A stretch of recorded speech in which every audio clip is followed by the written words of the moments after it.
This is Aram Jabari, PR manager at Atlas, and we'd like to give you a sneak peek at the combat system in Game of Thrones, our upcoming RPG based on the critically acclaimed HBO television series and internationally best-selling book series A Song of Ice and Fire by George R.R. Martin. Let's start by taking a look at the core of the game's combat engine, the active pause system. Game of Thrones is a fast-paced role-playing game where all combat, skill use, and item use happen in real time.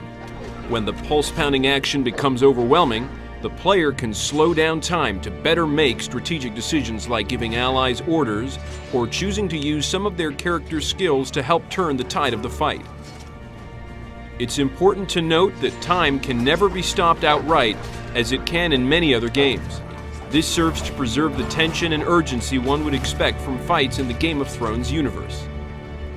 As we mentioned, both of the main player characters, Mors Westford and Alistair Sarwyck, have unique individual classes with inherent distinct skills.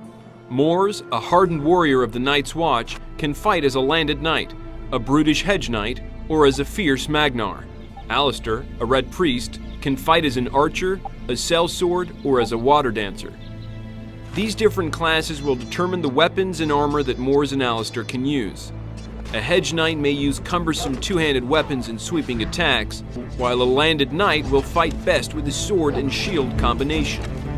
Both of these characters will also play differently. For example, Alistair is not quite as stout in battle as Mors is.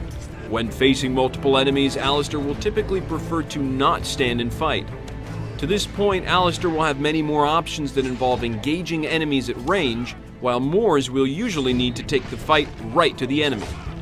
Perhaps you want to play as a water-dancing archer or an effective heavy-armored Magnar? The game's multi-class customization options make these character builds possible.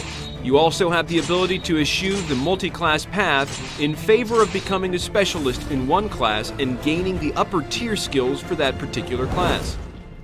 This is just a fraction of the strategic aspects that you'll be able to explore in Game of Thrones. On behalf of everyone here at Atlas, I'd like to thank you for watching, and we hope you're looking forward to playing Game of Thrones when it comes out on May 15th, 2012 for PlayStation 3, Xbox 360, and PC.